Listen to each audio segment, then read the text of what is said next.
எல்லாருக்கும் வணக்கங்க. மழை காலம் ஆரம்பிச்சிருச்சு. ஸோ இந்த டைமில் நம்ம என்ன மாதிரி விஷயங்களை ஃபாலோ பண்ணலாம், என்ன மாதிரி ஃபுட் எடுக்கலாம், எடுக்கக்கூடாது. ஸோ அதுதான் இன்றைக்கி நம்ம பதிவில் பார்க்க போகிறோம். இது ஒரு சின்ன வீடியோ தான். இந்த சமயங்களில் மோஸ்ட்லி ஃபீவர் இதெல்லாம் ஸ்ப்ரெட் ஆகிறதுக்கான வாய்ப்புகள் அதிகமாக இருக்குது. ஸோ அதனால் சில விஷயங்களை ஃபாலோ பண்ணுங்கள். நான் சொல்கிற சில டிப்ஸை உங்கள் மைண்டில் ஏற்றிக்கோங்க. ஓகே, வாங்க வீடியோக்குள்ளே போகலாம்.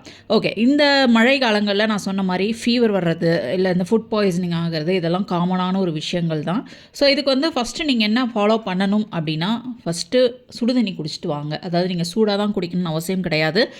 தண்ணியை நல்லா கொதிக்க வச்சு அதை ஆற வச்சு கூட நீங்கள் குடிச்சிட்டு வரலாம். ரொம்ப நல்லது. நைட்டே கூட நீங்கள் போட்டு நல்லா கொதிக்க வச்சுட்டு அடுத்த நாள் ஃபுல்லாக கூட நீங்கள் அதை யூஸ் பண்ணுற மாதிரி பார்த்துக்கோங்க. ஸோ உடம்பு ஹைட்ரேட்டடாக வச்சுக்கிறது ரொம்ப ரொம்ப முக்கியம்.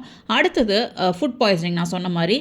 ஸோ இந்த மழை காலங்களில் ஃபுட் பாய்சனிங் ஆகிறது ரொம்ப ஒரு காமனான விஷயந்தான்.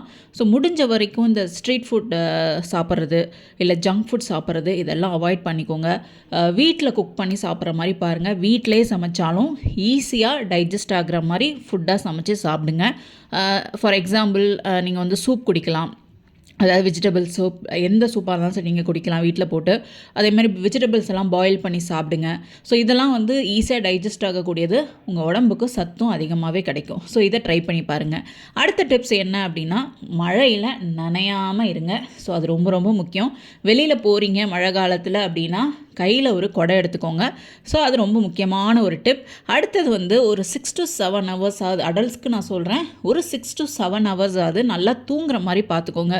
எந்த அளவுக்கு நீங்கள் தூங்குறீங்களோ அந்த அளவுக்கு உங்களுடைய இம்யூன் நல்லாவே அதிகரிக்கும்.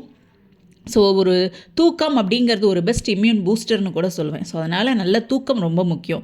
அடுத்த டிப்ஸ் என்ன அப்படின்னு பார்த்தீங்கன்னா, முடிஞ்ச வரைக்கும் நிறைய ஃப்ரூட்ஸ், வெஜிடபிள்ஸ் சாப்பிடுங்க. நீர் காய்கறிகளை முடிஞ்ச வரைக்கும் சில பேர் அவாய்ட் பண்ணிக்கோங்க. ஏன் சொல்கிறேன்னா, சில பேருக்கு இந்த மழை காலங்கள்லையும் சரி பனிக்காலத்துலேயும் சரி நீர் காய்கறிகள், ஃபார் எக்ஸாம்பிள் சுரக்காய், பூசணிக்காய்லாம் கொஞ்சம் சாப்பிட்டாலும் சளி பிடிச்சிரும். சைனஸ் உள்ளவங்களுக்கு, சில சமயம் சைனஸ் உங்களுக்குலாம் சளி பிடிக்கிறதுக்கான வாய்ப்புகள் அதிகமாக இருக்குது. ஸோ அவங்களாம் நீர் காய்கறிகளை கொஞ்சம் அவாய்ட் பண்ணிக்கிட்டு மற்ற காய்கறிகளை உங்கள் சாப்பாட்டில் அதிகமாகவே சேர்த்துக்கோங்க. கீரைகள் அதிகமாக சேர்த்துக்கோங்க. ஸோ ரொம்ப நல்லது. அடுத்தது ஒரு முக்கியமான டிப்ஸ் என்ன அப்படின்னு பார்த்தீங்கன்னா, வீட்டுக்கிட்ட உங்கள் வீட்டை சுற்றி தண்ணி எதுவும் ரொம்ப தேங்கி இல்லாமல் பார்த்துக்கோங்க. உங்கள் வீட்டோட பால்கனியும் சரி மொட்டை மாடியிலையும் சரி தண்ணி ரொம்ப தேங்கி இல்லாமல் பார்த்துக்கோங்க. ஏன் சொல்கிறேன் அப்படின்னா, தண்ணி தேங்க ஆரம்பிச்சதுன்னா அந்த இடத்துல கொசு உற்பத்தி ஆகிறதுக்கான வாய்ப்புகள் அதிகமாக இருக்குது. ஸோ அது நம்மளை கடிக்கும்போது டெங்கு போன்ற ஃபீவர்ஸ் எல்லாம் டெங்குலாம் ஸ்ப்ரெட் ஆகிறதுக்கு நிறைய சான்சஸ் இருக்குது. இப்போ நிறைய பேருக்கு ஒரு 2 months-ஆகவே நிறைய பேருக்கு டெங்கு ஃபீவர், வைரல் ஃபீவர்லாம் ரொம்ப ஸ்ப்ரெட் ஆகிட்டு இருக்கு. ஸோ அதனால் முடிஞ்ச வரைக்கும் நீர் தேங்காமல் பார்த்துக்கோங்க. வாரத்தில் ஒரு 2 நாள் 3 நாட்களாவது இந்த சுக்கு, மிளகு, அதிமதுரம், துளசி இதெல்லாம் போட்டு ஒரு டீ மாதிரி குடிச்சிட்டு வாங்க. உங்களுக்கு கோல்டு வந்துருச்சு, ஃபீவர் வந்துருச்சுன்னா அது சரியாகிற வரைக்கும் டெய்லி கூட நீங்கள் இது குடிச்சிட்டு வரலாம். ரொம்ப நல்லது. ஆடாதோட கிடச்சிதுன்னா அதை கஷாயம் போட்டு குடிங்க. ரொம்ப ரொம்ப நல்லது. முக்கியமாக அந்த வீசிங் உள்ளவங்களுக்கு, ஸோ அவங்களுக்குலாம் நெஞ்சு சளி உள்ளவங்களுக்குலாம் ரொம்ப ரொம்ப நல்லது. ஆடாதோடைய கஷாயம் மாதிரி போட்டு குடிச்சிட்டு வாங்க. ரொம்ப ரொம்ப நல்லது.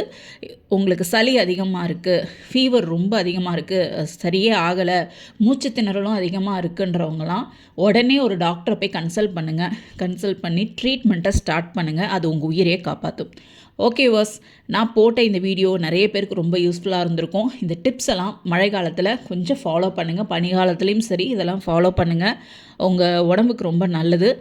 உங்கள் உடம்புக்கு ஏற்ற சில விஷயங்களை பண்ணுங்கள். ஸோ அதுதான் உங்கள் ஹெல்த்துக்கு நல்லது.